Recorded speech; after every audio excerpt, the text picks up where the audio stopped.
ஓம் சாந்தி. எல்லோரும் குஷியாக இருக்கிறீங்களா? 10/6/2025 சாக்கார மரலை பாப்தாதா சொல்கிறாங்க, இனிமையான குழந்தைகளே, நீங்கள் ஸ்ரீமத் படி நடந்து எல்லோருக்கும் சுகத்தை கொடுக்கணும். நீங்களும் உயர்ந்தவர்களாகி பிறரையும் உயர்ந்தவர்களாக ஆக்கிறதுக்காகத்தான் உங்களுக்கு பாபா இந்த ஸ்ரீமத்தை கொடுக்கிறார், உயர்ந்த வழி கொடுக்கிறார். ஸ்ரீமத்து தான் உயர்ந்த வழி. ஸ்ரீமத்தினாலே அதான் அர்த்தம், உயர்ந்த வழின்ட்டு. கேள்வி: இரக்க மனமுடைய குழந்தைகளுடைய மனசில் எந்த அலை வருகிறது? ஸோ அதை நீங்கள் என்ன பண்ணணும்? அதுக்கு பதில், எந்த குழந்தைங்க இரக்க மனமுடைய குழந்தைகளாக இருக்கிறாங்களோ அவங்களுக்கு நாம் கிராமமாக போய் சேவை செய்யணும்னு மனசில் ஆசை வருது. ஏன்னா இன்றைக்கி பாவம் எல்லோரும் துக்கத்தில் இருக்கிறாங்க. அவங்களுக்கு இந்த சுகமான செய்தியை நாம் போய் சொல்லணும். உலகத்தில் தூய்மை, சுகம், சாந்தி நிரம்பிய தெய்வீக ராஜ்யம் இப்போ ஸ்தாபனை ஆகிட்டு இருக்குதுன்னு சொல்லணும் அப்படின்னு தோணுது. ஸோ அதே மகாபாரத யுத்தம்தான் இப்பொழுது நடக்குது. உண்மையிலே இங்கே அப்பாவும் இருக்கிறாங்க. ஏன்னா இப்போ தான் பாபா வந்திருக்கிறார். ஏன்னா மகாபாரத யுத்தத்தில் கடவுள் இருப்பார் இல்லை கீதை சொல்கிறதுக்கு.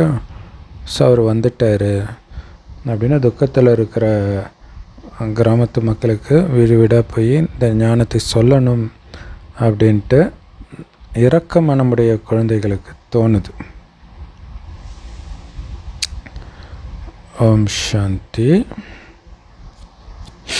இனிமையிலும் இனிமையான குழந்தைங்க இங்கே உட்கார்ந்துட்டு இருக்கிறீங்க அப்படின்னாலே கண்டிப்பாக நாம் ஈஸ்வரனுடைய குழந்தைகள், ஈஸ்வரனுடைய வாரிசுகள் அப்படின்னு புரிஞ்சிருக்கிறீங்கன்னு தான் அர்த்தம். இல்லைன்னா போய் உட்கார மாட்டோம் காரணம் இல்லாமல்.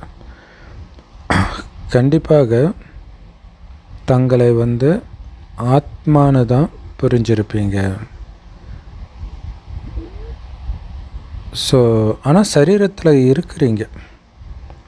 அதனால தான் சரீரத்தின் மூலமாக ஆத்மா கேட்குது. சரீரம் இல்லாமல் கேட்க முடியாது இல்லையா? பாபா கூட இந்த அதாவது பிரம்மாவுடைய சரீரத்தை கடனாக எடுத்திருக்கிறார். ஏன்னா அப்போ தான் அவரால் பேச முடியும்.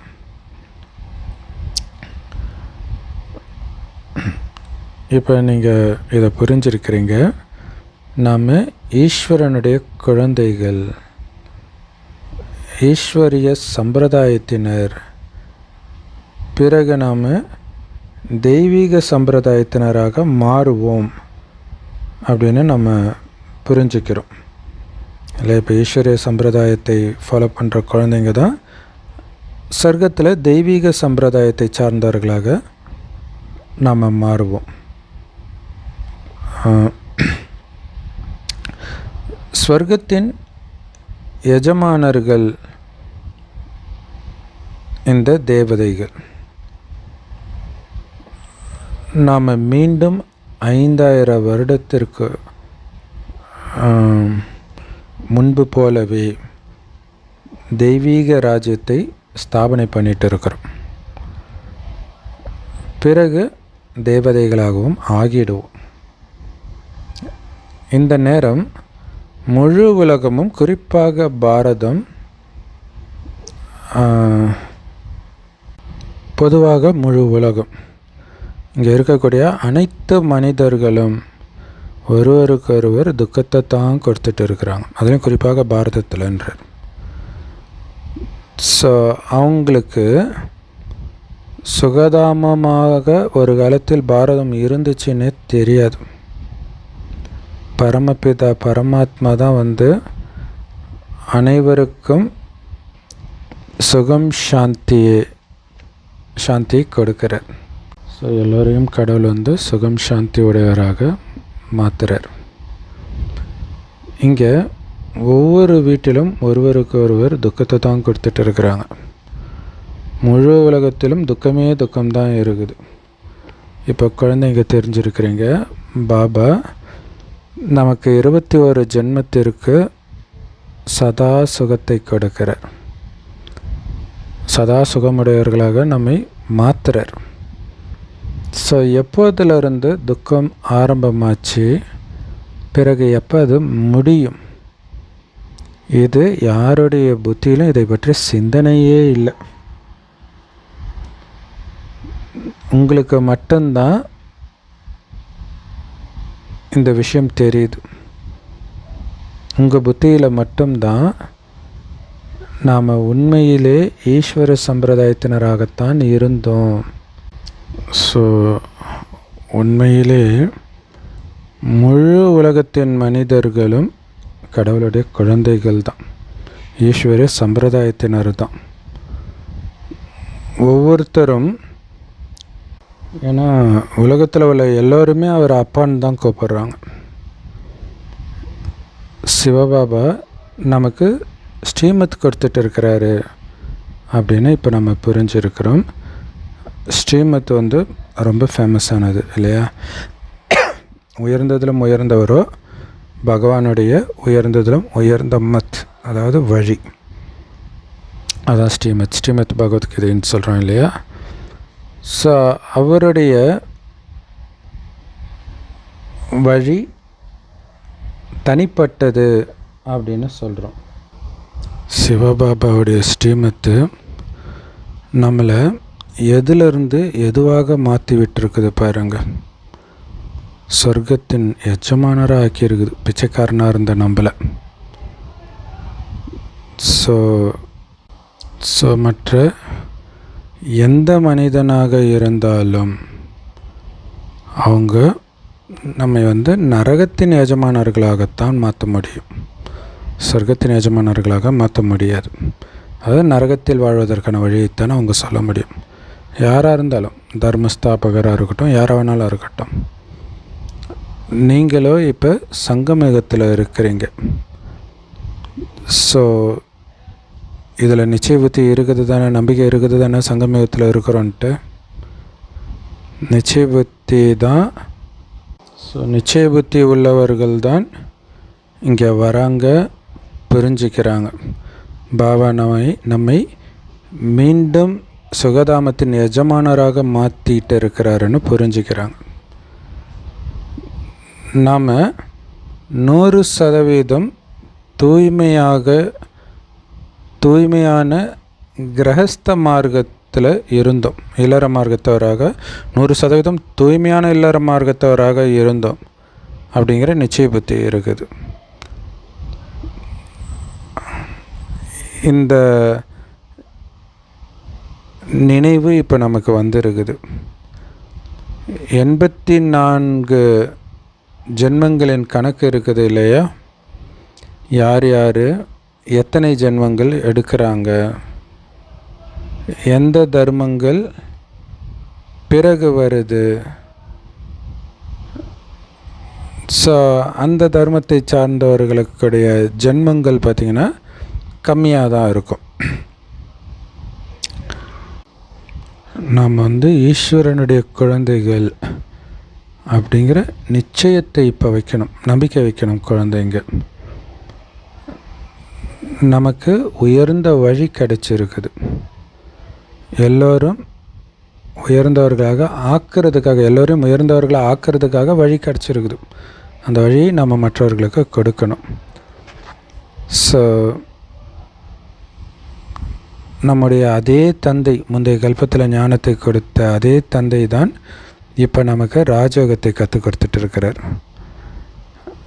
வேத சாஸ்திரம் இது எல்லாமே கடவுளை அடையிறதுக்கான வழிகள் அப்படின்ட்டு மனிதர்கள் நினச்சிட்டு இருக்கிறாங்க. ஆனால் பகவானும் சொல்கிறாரு, இதன் மூலமாக யாருமே என்னை அடைய முடியாது. நானே வரணும், வந்திருக்கிறேன். அப்போ தான், அப்படி வந்ததுனால தான் என்னுடைய பிறந்த நாளை கொண்டாடிட்டு இருக்கிறீங்க. ஆனால் அவர் எப்போ வந்தார், யாருடைய சரீரத்தில் வந்தார், இது யாருக்குமே தெரியாது.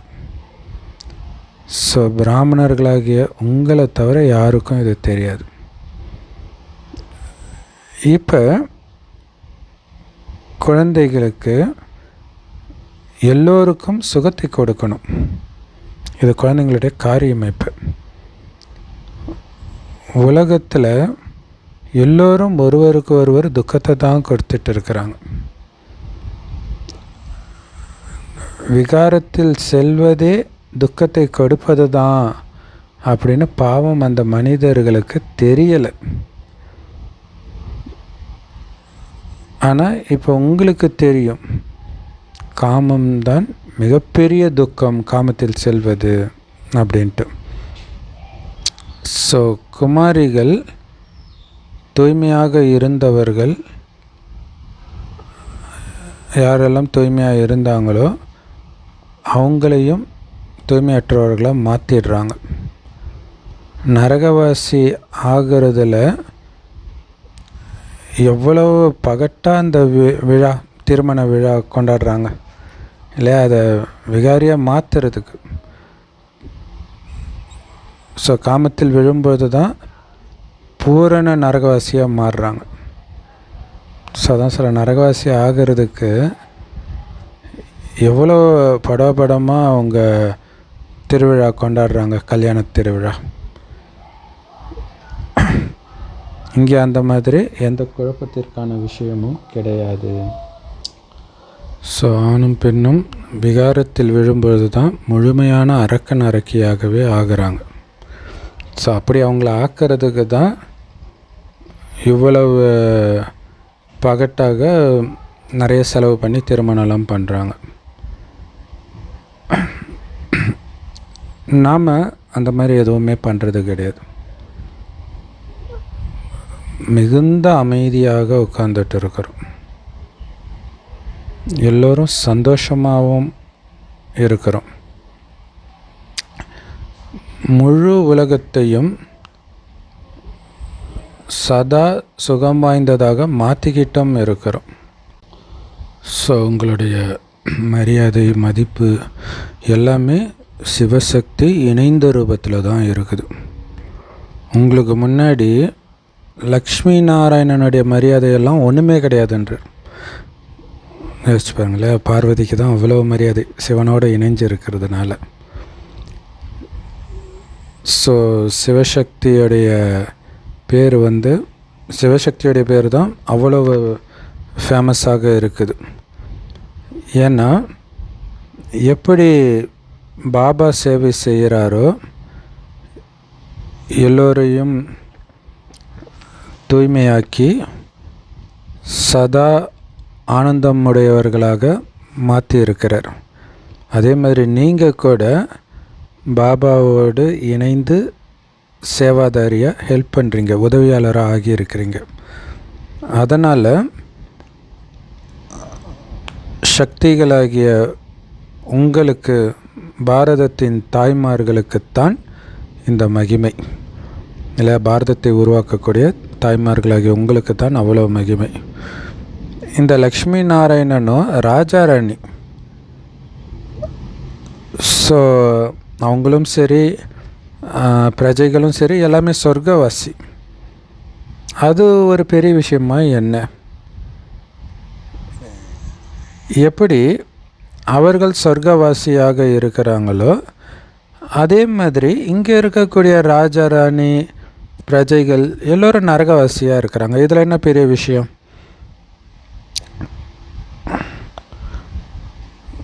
ஆனால் அப்படிப்பட்ட நரகவாசிகளை சொர்க்கவாசிகளாக நீங்கள் மாற்றுறீங்க இல்லையா, அதுதான் பெரிய விஷயம்.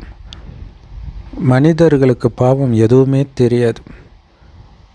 ஸோ முற்றிலும் துச்ச புத்தி உடையவர்களாக இருக்கிறாங்க. என்னென்ன பண்ணிட்டு இருக்கிறாங்க, எவ்வளவு சண்டைகள் நடக்குது. ஸோ ஒவ்வொரு விஷயத்திலும் துக்கமே துக்கம்தான் இருக்குது. சத்தியுகத்தில் ஒவ்வொரு விஷயத்திலும் சுகமே சுகம்தான்.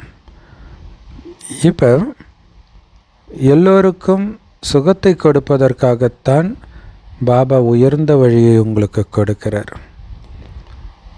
ஸ்ரீமத் பகவானுடைய மகா வாக்கியம் அப்படின்னு சொல்லப்படுது. ஸ்ரீமத் ஒன்றும் மனித வாக்கியம் கிடையாது. இல்லை கிருஷ்ணர் சொன்னதாக சொல்கிறாங்களே, கிருஷ்ணர் மனிதன். அது எப்படி மனிதன் சொன்னது ஸ்ரீமத்தாக, அதாவது உயர்ந்த வழியாக இருக்க முடியும்? சத்தியுகத்தில் இருக்கக்கூடிய தேவதைகளுக்கு கூட சத்தியுகத்தில் இருக்கிற தேவதைகளுக்கோ உயர்ந்த வழி கொடுக்க வேண்டிய அவசியம் கிடையாது. ஏன்னா இங்கே உயர்ந்த வழி அடைந்து தான் அங்கே போயிருக்கிறாங்க. உயர்ந்த வழி சொர்க்கத்தை அடைவதற்காக தான். அதை தான் அடைஞ்சிட்டாங்களே.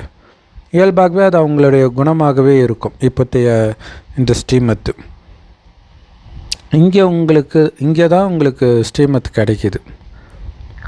பாபாவோட உங்களையும் சேர்த்து தான் சிவசக்திகள் அப்படின்னு மகிமை பாடப்படுது.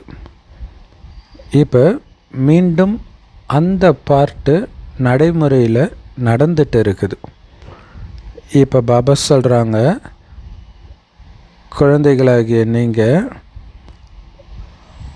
மனதினால், வார்த்தையினால், செயலினால் அனைவருக்கும் சுகத்தைத்தான் கொடுக்கணும். எல்லோருக்கும் சுகதாமத்திற்கான வழியை சொல்லணும். உங்களுடைய தொழிலே இதுதான். சரீர நிர்வாகத்துக்காக ஆண்கள் வேலையும் தொழில் போன்றவைகளும் செய்ய வேண்டி இருக்குது. மாலை நேரத்தில் தேவதைகள்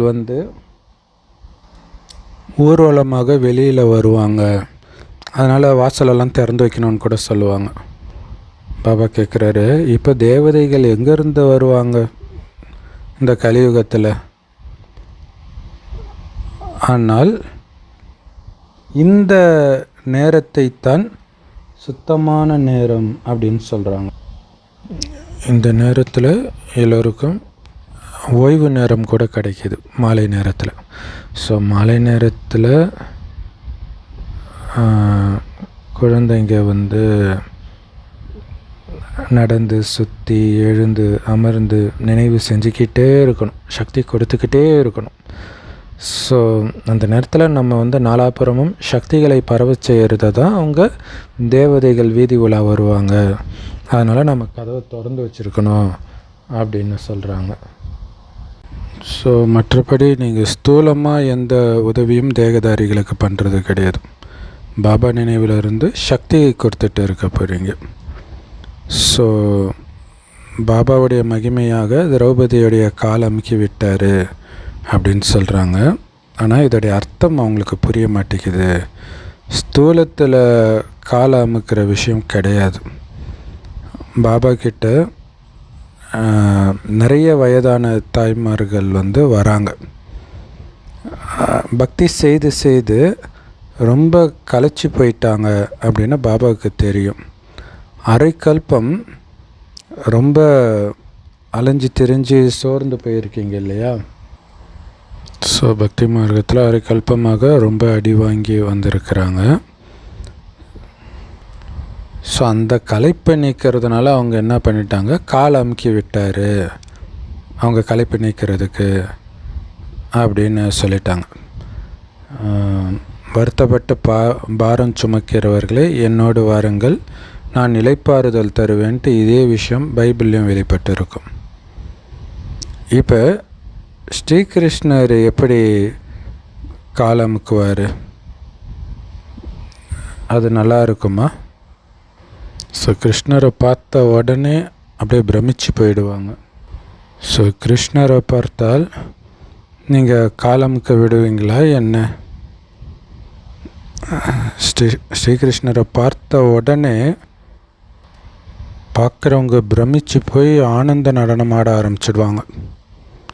ஏன்னா அவர்கிட்ட அந்த அளவுக்கு வசீகர தன்மை இருக்கும். அவ்வளோ அழகாக இருப்பார். ஸோ அவரை பார்த்தா அவரை தவிர வேறு எல்லாமே புத்தியிலேருந்து மறந்து போயிடும். எதுவுமே புத்தியில் உட்காராது. அப்புறம் அவர் முரளி எடுத்தால் எப்படி புரியும் மற்றவங்களுக்கு? ஸோ அவர் அனைவரையும் விட ஒளி தேஜமயமானவர், ஒளி பிரகாசமாக இருப்பவர். ஸோ அவர் குழந்தை இல்லையா, முதல் குழந்தை, பரிசுத்தமான குழந்தை, பரிசுத்தமாக பிறந்த முதல் குழந்தை. அவர் முரளி எடுத்தார் அப்படின்னா அது கேட்குறதுக்கே பொருத்தமாக இல்லை இல்லையா? ஸோ இங்கே நீங்கள் எப்படி சிவபாபாவை சந்திக்க முடியும்? ஸோ அப்போ குழந்தைங்க சொல்ல வேண்டியிருக்கும், சிவபாபாவை நீங்கள் நினைவு செய்து பிறகு அவரிடம் வாங்க அப்படின்ட்டு. ஸோ குழந்தைங்களுக்குள்ள சந்தோஷம் இருக்கணும். நம்மை சிவபாபா சுகம் நிரம்பியவராக ஆக்குறார், அதுவும் 21 ஜென்மத்திற்கு அப்படிங்கிற சந்தோஷம் இருக்கணும். ஸோ இந்த மாதிரி தந்தை பின்னாடி நம்ம பலியாக வேண்டாமா? ஸோ யாராவது நல்ல குழந்தை இருந்தால் பாபாவே அந்த குழந்தைக்கிட்ட பலியாயிடுறாரு. பாபாவுடைய ஒவ்வொரு ஆசையையும் நிறைவேற்றுறாங்க அந்த மாதிரி நல்ல குழந்தைங்க. அதனால தான் பாபா அந்த குழந்தைங்க கிட்ட பலியாகிறார். இன்னும் சில குழந்தைங்க இருக்கிறாங்க, அவங்க பாபாவையே ரத்தம் சிந்த வச்சிடுறாங்க. அப்படின்னா என்ன? பாபா சொல்கிறத கேட்குறதே கிடையாது, பாபா பேரை கெடுக்கிற மாதிரி காரியத்தை செஞ்சிட்டு இருக்கிறாங்க. இங்கே நீங்கள் பாபாவுக்கு மிக மிக அன்பானவராக ஆகணும். யாருக்குமே, பாபாவுக்குன்னு இல்லை, எல்லாருக்குமே நம்ம ரொம்ப அன்பானவராக இருக்கணும், விலகியும் இருக்கணும். யாருக்குமே துக்கம் கொடுக்கக்கூடாது. யார் இரக்க மனமுடைய குழந்தைகளாக இருக்கிறாங்களோ அவங்களுக்கு நாம் கிராமமாக போய் சேவை செய்யணும் அப்படின்னு மனசில் தோணும். ஸோ இப்போ பாருங்கள், பெரும்பான்மையானவர்கள் துக்கத்தில் தான் இருக்கிறாங்க. ஸோ அவர்களுக்கு இந்த சந்தோஷமான செய்தியை போய் சொல்லுங்கள். உலகத்தில் தூய்மை, சுகம், சாந்தி நிரம்பிய தெய்வீக ராஜ்யம் ஸ்தாபனை நடந்துட்டு இருக்குது அப்படின்னு போய் சொல்லுங்கள். இது அதே மகாபாரத யுத்தம் தான். உண்மையிலே அந்த நேரத்தில் பாபாவும் இருந்தார், இப்பையும் பாபா இருக்கிறார். பாபா நம்மளை புருஷோத்தமராக ஆக்கிக்கிட்டு இருக்கிறாரு அப்படின்னு உங்களுக்கு தெரியும் இல்லை? உத்தம புருஷராக, மிக உயர்ந்தவர்களாக மாற்றிட்டு இருக்கிறார். இந்த இப்போ இருக்கிறதே புருஷோத்தம சங்கமயுகம், புருஷோத்தமராக மாற்றக்கூடிய யுகம். யுகமும் புருஷோத்தம யுகம். ஸோ குழந்தைங்க இப்போ புரிஞ்சிருக்கிறீங்க, நாம் எப்படி புருஷோத்தமர்களாக ஆகிட்டு இருக்கிறோம் அப்படின்னு புரிஞ்சுக்கிறீங்க. ஸோ உங்களுடைய லட்சியம்தான் என்ன அப்படின்னு உங்ககிட்ட கேட்குறாங்க இல்லையா? அவங்கக்கிட்ட சொல்லுங்கள், மனிதர்களை தேவதையாகிறது தான் எங்களுடைய லட்சியம் அப்படின்னு சொல்லுங்கள். ஏன்னா தேவதைகள் ரொம்ப ஃபேமஸ் இல்லை, எல்லாருக்கும் தெரியும். இங்கே எல்லோரும் தேவதைகளை தான் வணங்குறாங்க. ஸோ யார் தேவதைகளின் பக்தர்களாக இருக்கிறாங்களோ அவங்களுக்கு புரிய வைங்க. பக்தி கூட முதலாக நீங்கள் தான் ஆரம்பித்து வச்சிங்க. அதுவும் யாருடைய பக்தி? சிவனுடைய பக்தியை ஃபஸ்ட்டு ஆரம்பிச்சிங்க, அதுக்கப்புறம் தேவதைகளுடைய பக்தியை தொடங்கினீங்க. ஸோ முதல்ல சிவபாபாவுடைய பக்தர்களுக்கு போய் புரிய வைங்க. அவங்களுக்கு தான் முதல்ல புரிய வைக்கணும்.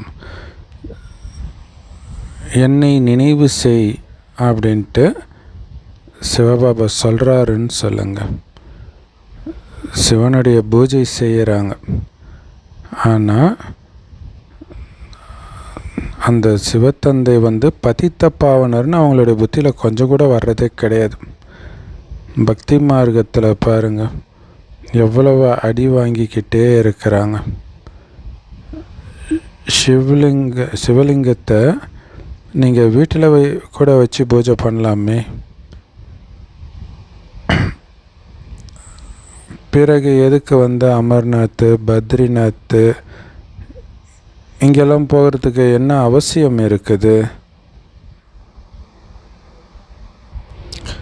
ஆனாலும் பக்தி மார்க்கத்தில் மனிதர்கள் கண்டிப்பாக கஷ்டப்பட வேண்டியே இருக்குது. அதிலிருந்து அலைஞ்சி திரியிறதுலேருந்தெல்லாம் பாபா நம்மளை காப்பாற்றிட்டார். நீங்களும் சிவசக்தி, சிவனுடைய குழந்தைகள். ஸோ பாபா கிட்ட இருந்து சக்தி எடுத்துகிட்டு இருக்கிறீங்க. அதுவும் எப்படி அந்த சக்தி கிடைக்கும்? நினைவின் மூலமாக தான் கிடைக்கும். அதன் மூலமாக தான் பாவங்களும் அழியும். ஸோ பதித்த பாவனரோ ஒரு தந்தை தானே, அவரை நினைவு செய்வதன் மூலமாக மட்டும்தான் நீங்கள் விக்ரமாஜித் தூய்மையானவர் ஆக முடியும். அதாவது பாவங்களை வென்றவர், தூய்மையானவராக ஆக முடியும். ஸோ எல்லோருக்கும் இந்த வழியை நீங்கள் சொல்லணும். இப்போ நீங்கள் ராமருடையவராக ஆகியிருக்கிறீங்க. ராமராஜ்யத்திலோ சுகம் இருக்கும், ராவண ராஜ்யத்தில் துக்கம் இருக்கும். பாரதத்தில்தான் எல்லாருடைய சித்திரங்களும் இருக்குது. ஸோ அவர்களுடைய பூஜை தான் இவ்வளவு நடந்துட்டு இருக்குது. ஸோ எத்தனை கோயில்கள் இருக்குது, அளவுக்கு அதிகமாக கோயில்கள் இருக்குது. சிலர் ஹனுமானுடைய பக்தராக இருக்கிறாங்க, சிலர் வேறு யாருடைய பக்தராக இருக்கிறாங்க. ஸோ இதைத்தான் பிளைண்ட் ஃபேத், குருட்டு நம்பிக்கை அப்படின்னு சொல்லப்படுது. நாம் கூட இதுக்கு முன்னாடி பிளைண்டாக தான் இருந்தோம், குருடர்களாக தான் இருந்தோம். ஸோ பிரம்மா, விஷ்ணு, சங்கர் இவங்கள கூட யாருன்னு தெரியாமல் தான் இருந்தீங்க. யார் பூஜைக்குரியவர்களாக இருந்தாங்களோ அவங்களே இப்போ பூஜாரி ஆகிட்டாங்க. சத்தியுகத்தில் பூஜைக்குரியவர்கள் இருப்பாங்க, இங்கே பூஜாரிகள் தான் இருப்பாங்க. ஸோ பாபா எவ்வளோ நல்ல விதமாக புரிய வைக்கிறார். ஸோ சத்தியுகத்தில் தான் பூஜைக்குரியவர்கள் இருப்பாங்க அப்படின்னு உங்களுக்கு தெரியும். இங்கேயோ பூஜாரிகள் தான் இருக்கிறாங்க. ஸோ அதனால் அவங்க பூஜை தான் செஞ்சிட்டு இருக்கிறாங்க. ஸோ நீங்களும் சிவசக்திகளாக இருக்கிறீங்க. இப்போ நீங்கள் பூஜாரியும் கிடையாது, பூஜைக்குரியவரும் கிடையாது. பாபாவை ஒருபோதும் மறக்காதீங்க. இது சாதாரண உடல் இல்லையா? இதில் உயர்ந்ததிலும் உயர்ந்த பகவான் வரார். நீங்கள் பாபா உங்ககிட்ட வர்றதுக்காக அழைப்பு கொடுத்தீங்க. பாபா வாங்க, நாங்கள் முற்றிலும் அழுக்கானவர்களாக ஆகிட்டோம். இந்த உலகமே பழைய அழுக்கான உலகமாக இருக்குது. ஸோ இந்த அழுக்கான உலகத்தில் எல்லோரும் அழுக்கான உடல் தான் கொண்டு இருப்பாங்க. ஸோ அதனால் ஒரு அழுக்கான உடலில் எங்களை தூய்மையாக்குங்க அப்படின்னு கூப்பிட்டீங்க. ஸோ குழந்தைங்க அழைப்பு விடுத்தீங்க. இங்கே ஒருத்தர் கூட தூய்மையாகவே கிடையாது. ஸோ இங்கே யாருமே தூய்மையானவர்களே கிடையாது. அப்போ கண்டிப்பாக எல்லா அழுக்கானவர்களையும் தூய்மையாக்கி கூடவே பாபா அழைச்சிட்டு போவார் இல்லையா? ஸோ மனிதர்கள் எல்லாருமே சரீரத்தை விட்டு தான் ஆகணும். ஆனாலும் இங்கே மனிதர்கள் சரீரத்தை விடுறாங்க அப்படின்னா எவ்வளோ ஆர்ப்பாட்டம் பண்ணிகிட்டு இருக்கிறாங்க. ஆனால் நீங்களும் குஷியாக சரீரத்தை விட்டுட்டு போவீங்க. இப்போ உங்களுடைய ஆத்மா ரேஸ் பண்ணுது, எல்லாரோடும் ரேஸ் ஓட்டப்பந்தயம் பார்க்கலாம். யார் சிவபாபாவை அதிகமாக நினைவு செய்கிறீங்கன்ட்டு. சிவபாபாவுடைய நினைவில் இருந்து சரீரம் விடுபடட்டும். அப்படி விடுபட்டால் ஆஹா சௌபாக்கியம், உங்களுடைய படகு கரை சேர்ந்துடும். ஸோ எல்லோருக்குமே பாபா சொல்கிறாரு, அந்த மாதிரி முயற்சி பண்ணுங்க. சன்னியாசி கூட அந்த மாதிரிலாம் இருக்கிறாங்க. பிரம்மத்தில் கலந்துடணும் அப்படின்ட்டு முயற்சி பண்ணுறாங்க. பிறகு அப்படியே உட்காந்து சரீரத்தை விட்டுடுறாங்க. ஸோ அந்த இடமே முற்றிலும் அமைதியாக ஆகிடுது. பிறகு சுகத்தின் நாள் வரப்போகுது. ஸோ அதுக்காக தான் நீங்கள் இப்போ முயற்சி பண்ணிகிட்டு இருக்கிறீங்க. பாபா நாங்கள் உங்கள் கூடவே வருவோம், உங்களிடம் வருவோம் அப்படின்னு முயற்சி பண்ணுறோம். ஸோ உங்களைத்தான் நினைவு செய்து எப்போ எங்களுடைய ஆத்மா தூய்மை ஆகுதோ அப்போ நாங்கள் ஸோ அப்போ நீங்கள் எங்களை உங்கள் கூடவே அழைச்சிட்டு போவீங்க. ஸோ இதுக்கு முன்னாடி காசி கல்வெட்டில் விழுந்து இறந்துட்டு இருந்தாங்க. ரொம்ப அன்பாக சரீரத்தை விட்டாங்க. நாம் முக்தி அடைவோம் அப்படின்ட்டு புரிஞ்சிருந்தாங்க. இப்போ நீங்கள் பாபாவை நினைவு செய்து பாபா கிட்ட போகிறீங்க, சாந்தி தாமத்துக்கு போகிறீங்க. நீங்கள் பாபாவை நினைவு செய்கிறீங்க அப்படின்னா இந்த நினைவின் பலத்தின் மூலமாக உங்களுடைய பாவங்கள் எல்லாம் அழியுது.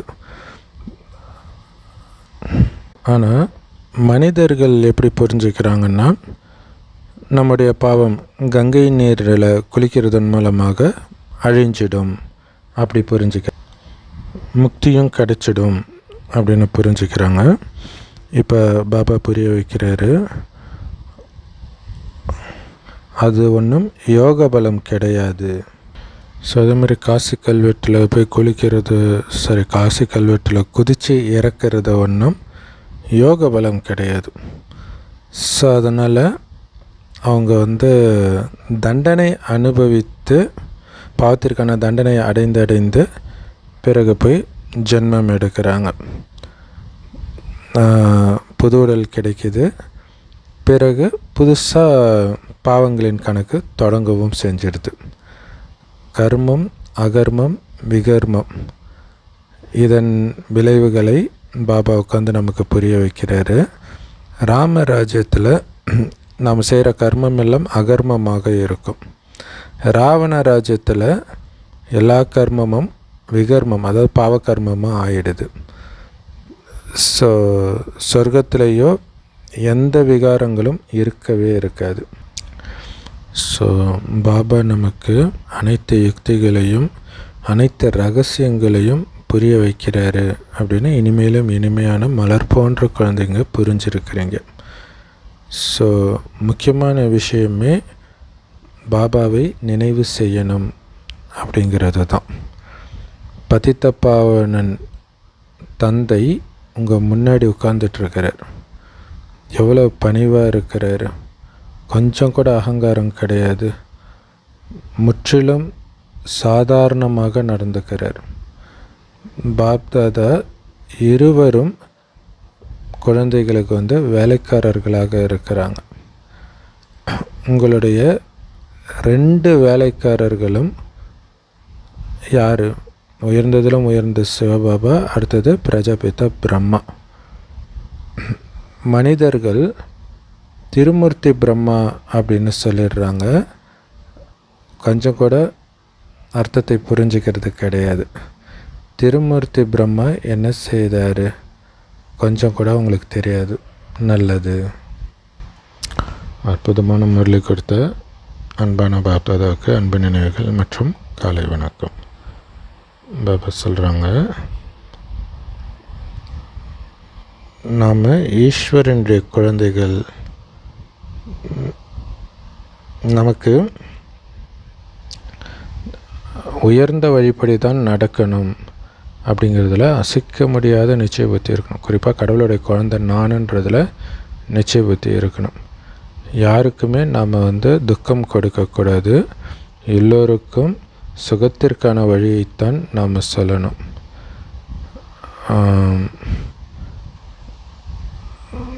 நல்ல குழந்தையாக ஆகி பாபா மீது பலியாகணும். பாபாவுடைய ஒவ்வொரு ஆசையும் நாம் நிறைவேற்றணும். எப்படி பாப்தாதா பணிவானவராகவும் நிரகங்காரியாகவும் இருக்கிறாரோ அதே மாதிரி நம்மளும் பாபாவுக்கு சமமாக ஆகணும். வரதானம், சுய முன்னேற்றத்தின் மூலமாக சேவையில் முன்னேற்றத்தை அடையக்கூடிய உண்மையான சேவாதாரி ஆகுங்கள். அதுக்கு விளக்கம், சுய முன்னேற்றம் சேவையின் முன்னேற்றத்திற்கான விசேஷமான ஆதாரமே சுய முன்னேற்றம் தான்.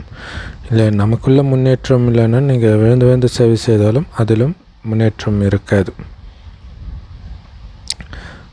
சுய முன்னேற்றம் கம்மியாக இருந்துச்சு அப்படின்னா சேவையிலும் முன்னேற்றம் கம்மியாக தான் இருக்கும். ஸோ மற்றவர்களுக்கு வாய் வழியாக மட்டும் பாபாவுடைய அறிமுகத்தை கொடுக்கறது மட்டுமே சேவை கிடையாது. இல்லை, வாய்மொழியாக மற்றவர்களுக்கு ஞானத்தை கொடுக்கறது மட்டுமே சேவை கிடையாது. ஆனால் நீங்கள் செய்கிற ஒவ்வொரு கர்மத்தின் மூலமாக அவர்களுக்கு இதுதான் உயர்ந்த கர்மம், இப்படித்தான் செய்யணுன்ற அந்த உள்ளுணர்வை கொடுக்குறீங்க பாருங்கள், பிரேரணை, அதுவும் சேவை தான். ஸோ யார் மனதாலையும் வார்த்தையினாலேயும் செயல், அதாவது எண்ணம் சொல் செயல் மூணுமே சேவையில் ஈடுபடுத்திட்டு இருக்கிறாங்களோ அவர்களுக்கு சேவை மூலமாக மிக உயர்ந்த பாக்கியத்தின் அனுபவமாகும். ஸோ எண்ணம் சொல் செயலால் சதா நான் சேவையிலே இருப்பேன், பாபா வெளிப்படுத்திக்கிட்டே இருப்பேன் அப்படின்னு இருக்கிறவங்க அவங்களுக்கு தான் சேவையின் மூலமாக உயர்ந்த பாக்கியம் அனுபவமாகும். ஸோ எந்த அளவுக்கு சேவை செய்கிறீங்களோ அந்த அளவுக்கு நீங்களுமே முன்னேறுவீங்க. ஸோ சுய முன்னேற்றமும் ஏற்படும். எண்ணம் சொல் செயலால் நீங்கள் சேவை பண்ணிகிட்டே இருக்கிறீங்க அப்படின்னா கண்டிப்பாக சுய முன்னேற்றமும் ஏற்படும்.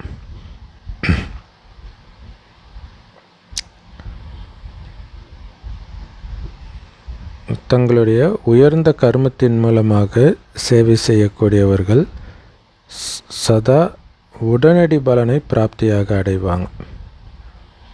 உயர்ந்த கர்மத்தின் மூலமாக சேவை செய்கிறது உடனடியாக எதிர இருக்கிறவங்க கிட்ட அந்த மாற்றத்தை நம்ம பார்க்க முடியும். ஸோ அதனால தான் உடனடி பலனை அவங்க அனுபவம் செய்வாங்க அப்படின்னு பாபா சொல்கிறாரு. ஸ்லோகன். ஸோ பாபாவுக்கு பக்கத்தில் வரணும் அப்படின்னா நீங்கள் யோசிக்கிறது, பேசுகிறது, செய்கிறது, இது மூன்றும் சமமாக ஆக்குங்கள். அப்போ நீங்கள் பாபாவுக்கு சமீபமாக அருகில் வருவீர்கள். அவ்யக்தேஸ்வரா ஆன்மீக ஸ்திதியில் நிலைச்சிருக்கக்கூடிய பயிற்சி செய்யுங்க. உள்நோக்கு முகமுடையவர் ஆகுங்கள். மனதின் ஒருமுகத்தன்மை, கான்சன்ட்ரேஷன் பவர் இருக்குல்லையா, அதுக்கு ஆதாரமே உள்நோக்கு முகம்தான். ஸோ உள்நோக்கு முகத்தில் இருக்கிறதன் மூலமாக உங்களால் சூக்ஷ்ம சக்திகளின் விளையாட்டை அனுபவம் செய்ய முடியும்.